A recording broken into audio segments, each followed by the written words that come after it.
Olá, terceiro ano, como vocês estão? Espero que estejam todos bem. Vamos começar nossa aula de hoje e ela vai ser justamente sobre vanguardas europeias. Estaremos falando sobre essas vanguardas artísticas do século XX. Então, prestem bastante atenção porque é um dos meus temas favoritos. Eu gosto muito de falar sobre vanguardas europeias porque eu sinto que elas foram marcos iniciais para muitas coisas que vieram a acontecer no mundo posteriormente. Então é uma forma da gente se situar aí mais ou menos no século XX, pós Segunda e Primeira Guerra Mundial, enfim, primeira metade do século XX, né? Então vamos lá. Olha só, meninos, quando a gente fala sobre vanguarda europeia, vocês precisam entender que a palavra vanguarda, ela vem de um termo francês utilizado nas guerras para denominar os soldados que ficavam na linha de frente das batalhas. Então eram eles que se movimentavam primeiro e também sofriam os primeiros ataques do grupo oposto, tá? E aí a partir do início do século XX, os campos do conhecimento, tanto científico, social, político e artístico, por exemplo, apropriaram-se dessa palavra que passou a ser usada com um novo significado, que é algo que está à sua frente, né? Algo que está à frente de seu tempo, algo que está para além daquilo que é conhecido nos tempos atuais. E algo, né, completamente novo, inovador. Então, é uma ideia de vanguarda, é algo totalmente revolucionário que nunca antes foi imaginado. Então, vejam bem, a gente tem dentro das vanguardas europeias alguns ismos bastante conhecidos por todos vocês, mas nós iremos, nessa nossa aula e nas próximas aulas, classificar cada um deles e entender quais eram as composições, o que fazia de cada ismo um ismo diferenciado, mas que teve a sua contribuição dentro do mundo moderno, tá bom? Então, olha só, como eu estava falando para vocês, lá na primeira metade do século XX, ele foi um período muito intenso, como vocês sabem, ocorreram duas grandes guerras mundiais, que ocasionou grandes transformações, e vocês sabem que quando o mundo se transforma, a arte também vai se transformar, né? Ela também vai acompanhar esse desenvolvimento, esse desenrolar humano aí. Então, ela ocasionou grandes transformações, que foi o crescimento da industrialização, as mudanças no mundo do trabalho, o surgimento de uma sociedade de consumo. Então, as pessoas saem da guerra, elas saem dessa Segunda Guerra, todo mundo voltado para aquele momento do consumo. Compre agora, faça isso, faça aquilo, vivo agora, compre, consuma, capitalismo desenfreado, né? Então, esses são alguns dos momentos, dos acontecimentos históricos que estão permeando esse momento aí. E aí, nessa linha de acontecimento, tudo se desenvolveu muito rápido e a novidade, aquele desejo pelo novo, era a regra no pensamento coletivo. Porque a gente está falando de um mundo que está quase se globalizando, né? Está caminhando para entrar em um mundo globalizado. E aí, esse mundo globalizado, ele vai influenciar várias outras diretrizes do mundo moderno. Então, nas artes, as grandes transformações já haviam ocorrido no século anterior, com a invenção da fotografia, como vocês viram, né? A função do artista se modificou, sobretudo no ato de retratar a realidade por meio da pintura. Então, a gente tem aí o impressionismo sendo um desses grandes avanços, dessas misturas nessas diferenças aí, e assim novas técnicas foram sendo criadas pelos próprios impressionistas, como eu falei para você, como Monet, Renoir, as suas pinceladas rápidas que mostravam um comprometimento com o momento, né? Vocês lembram quando a gente fala sobre impressionismo? Qual é a primeira impressão que você tem a adentrar um lugar? Qual é a impressão que aquele lugar está te passando, né? E aí depois, logo depois dos pós-impressionistas, que não eram um grupo, pois eles estavam operando em sentidos opostos e nem gostavam de ser assim denominados, vocês lembram disso? Eles estavam trabalhando em sentidos bastante individuais de criação, mas eles acabaram marcando o período com a importância igual e foram essenciais para o que viria logo depois no século XX. E aí 2 deles, o Vicente Van Gogh e o Paul Cézanne, gente, prestem muita atenção. Vicente Van Gogh, ele está dentro do impressionismo, apesar de que existem outras obras de Van Gogh que vão se encaixar em outros momentos. Isso é completamente normal. Quando a gente fala de um artista, principalmente de um artista plástico, né, voltado para as áreas plásticas, não quer dizer necessariamente que por ele ter iniciado dentro de um modelo artístico, ele vai continuar o resto da vida dele. É bastante subjetivo. Então, Van Gogh, ele utilizou muitos autorretratos, ele gostava muito, né, de ter esse segmento, então ele foi bastante influenciado de diversas maneiras. Mas o impressionismo foi o momento onde ele se encontrou. E o impressionismo, por incrível que pareça, tanto para ele quanto para o Paul Cézanne, foi um movimento que fez com que alavancasse as vanguardas europeias, para que elas acontecessem de fato. Além do entendimento que, olha, a gente precisava se desvincular da Academia de Belas Artes e fazer uma arte cada vez mais democrática para as pessoas. E fazendo com que a arte fosse cada vez mais democrática, né, e ela se encontrasse nesse lugar, a gente estaria fazendo com que as pessoas pudessem ter contato com a arte. Então o impressionismo estava ali envolto nesse momento, né? Então, gente, tanto Vicente Van Gogh quanto Paul Cézanne são considerados a base de grande parte da arte produzida no século das vanguardas. O Paul Cézanne, por exemplo, ele trabalhava com a perspectiva geométrica na sua composição. E o que a gente pode notar na obra do artista ao visualizar os triângulos que são formados pelos elementos da tela dentro das as grandes banhistas. Não sei se vocês terão a oportunidade de pesquisar, mas se puderem pesquisar, vejam aí esse quadro chamado As Grandes Banhistas, de 1898 a 1905, por aí. Olhem, dêem uma olhada nessa imagem e vejam como não é difícil identificar essa perspectiva geométrica que Paul Cézanne utilizava na sua obra. Não é difícil, gente, está lá, tá bom? E Vicente Van Gogh, ele pintava justamente o que ele via, mas não da forma realista, como vocês já sabem, né? Se ele está dentro do impressionismo, ele não vai pintar definitivamente da forma com que as coisas são. A gente não está falando de realismo, a gente está falando de impressionismo. E aí o Vicente Van Gogh, ele tinha essa perspectiva, né? Ele pintava sobre a perspectiva da sua própria realidade interior. Então, o que foi muito criticado na época justamente porque a realidade interior de cada pessoa é muito diferente de cada um. E sendo diferente de cada um, ela também vai ser diferente da realidade. Cada um olha para o mundo de uma maneira diferenciada. Isso faz com que nós sejamos pessoas diferentes, mas iguais em um único lugar, né? Então, ele foi muito criticado nesse momento, mas tanto Vicente Van Gogh quanto Paul Cézanne, dentro do impressionismo e dentro de suas características específicas, foram importantes para a construção das vanguardas europeias. Então, olha só, artistas como Cézanne e o Van Gogh, por exemplo, eles não fizeram parte das vanguardas artísticas do século XX. Tenham isso em mente, por mais que nós estejamos falando sobre impressionismo, que termina com ismo, ele não é a mesma coisa que o expressionismo, tá? É totalmente diferente.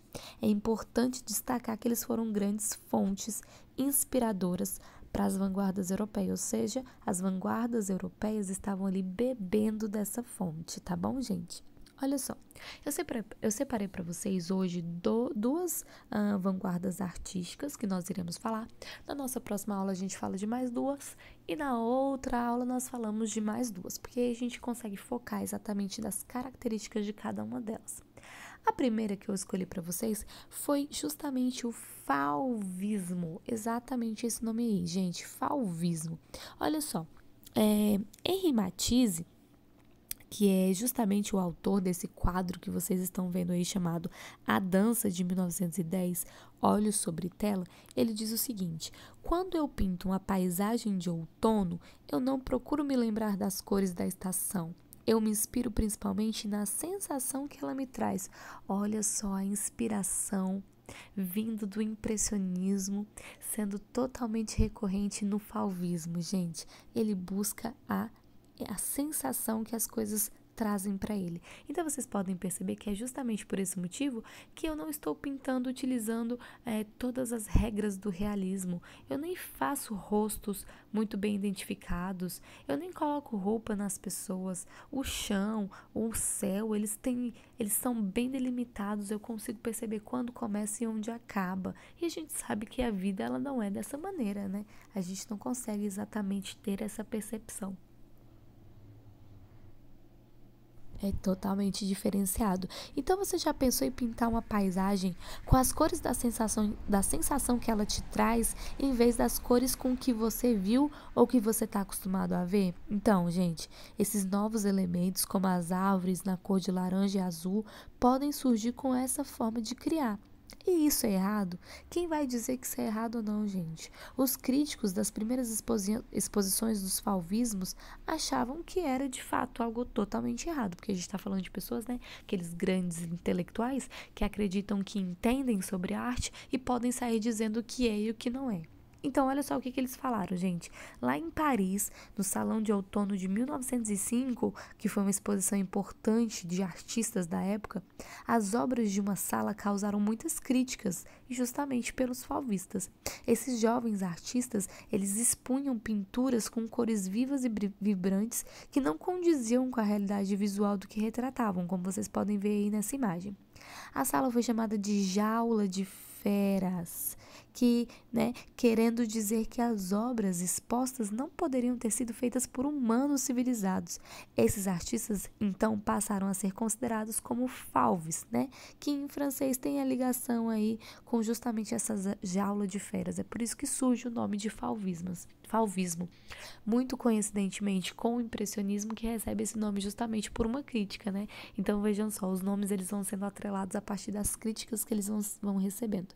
E as pinturas dos fauves ou fauvistas eram diferentes porque não tinham sombras, eram feitos com formas mais grosseiras, apresentavam perspectiva totalmente estranha e as suas cores eram completamente livres do compromisso com a realidade visual. Os artistas criavam obras totalmente novas, com cores muito vivas, em composições cheias e luminosas, transformando temas comuns como paisagens, retratos e naturezas mortas em telas que pareciam muito vivas, como se tivessem um coração pulsando.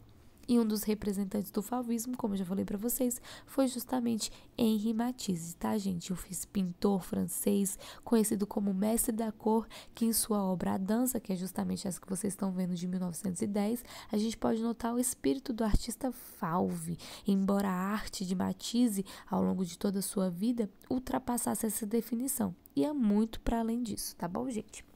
E aí, o próximo que eu escolhi para vocês foi justamente o expressionismo. Galera, o expressionismo, algumas pessoas dizem que o expressionismo e o fauvismo, na sua versão alemã e triste, ela tem essa característica, né? É que o fauvismo é o expressionismo em sua versão francesa e alegre. Apesar da afirmação fazer sentido, né? Pois os dois movimentos apresentam essências bastante parecidas e surgiram na mesma época, cada um deles tem uma característica que ultrapassa esse entendimento. Então fiquem carecas de saber que a arte ela tem dessas, gente, ela tem dessas de ultrapassar o entendimento humano, ela vai para outro lugar. Outra maneira de entender o expressionismo consiste em colocá-la em contraposição ao impressionismo, ou seja, gente, quando a gente fala sobre impressionismo, nós não estamos falando de vanguardas europeias, a gente está falando de um outro movimento que alavancou as vanguardas europeias, e quando a gente fala de expressionismo, nós estamos tratando do contrário, tá bom?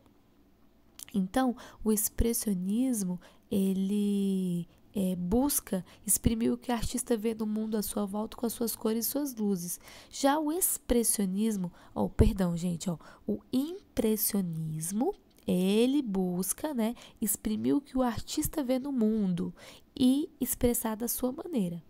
Já o expressionismo, que é das vanguardas europeias, ele vai se concentrar...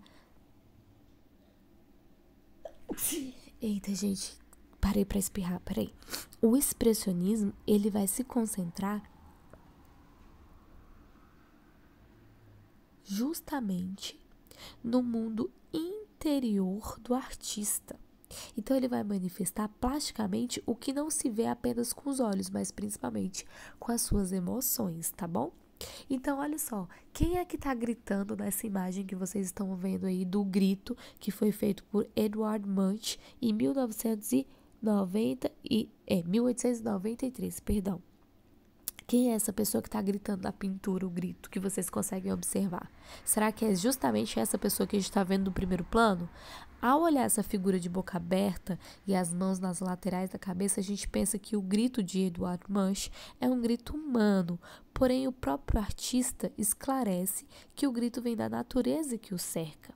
Percebemos então que os tons mais escuros nessas linhas distorcidas, elas formam o cenário em volta da figura humana da pintura, que elas são, na verdade, o que traz a sensação do grito. A natureza que cerca a figura é a personagem principal da tela. Olha só que interessante, gente. A ideia de trazer o sentimento, em vez da observação visual como guia para a representação de cores e formas de elementos reais, como a paisagem, é uma das principais características do expressionismo, a qual pode ser compreendida com mais profundidade, como quando lemos o relato de Munch sobre o momento que lhe inspirou a pintura. E aí ele diz o seguinte, gente: eu caminhava com 2 amigos, e aí o sol se pôs, o céu tornou-se vermelho sangue e eu senti como que um sopro de melancolia. A gente já percebe daí que a gente está falando de uma pessoa que é totalmente melancólica, dramática, enfim. E parei, apoiei-me no muro, mortalmente fatigado, ou seja, cansado, exausto, sobre a cidade e do fiord. O que é o fiord, gente? É uma grande entrada de mar entre montanhas altas, tá? Geralmente é situado na Noruega. Então, é uma especificação lá, bem específica, né, da cultura deles. De um azul quase negro, que planavam nuvens de sangue e línguas de fogo. Os meus amigos continuaram seu caminho e eu fiquei no lugar, tremendo de angústia.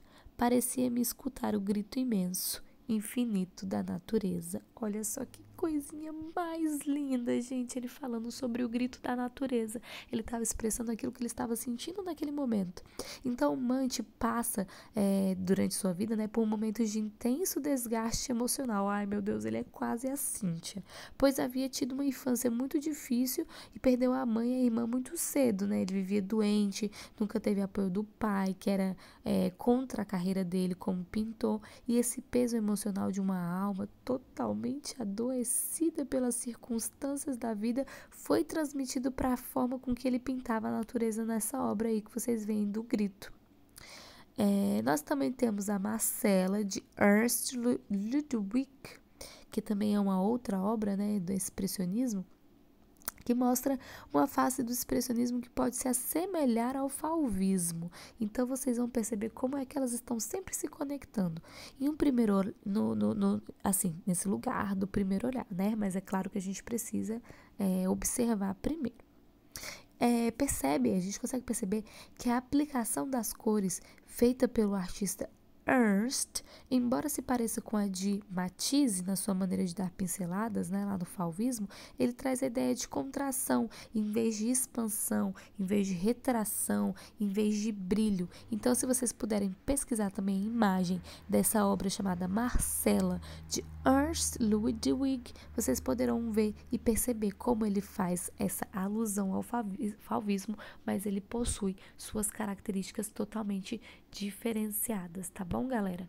Meninos, a nossa aula de hoje, ela vai finalizar por aqui, para que eu não dê spoiler dos próximos capítulos. Nós iremos falar sobre cubismo e futurismo. Quero muito chegar no futurismo, gente, porque o futurismo eu adoro criticar. E aí, a gente continua na nossa próxima aula.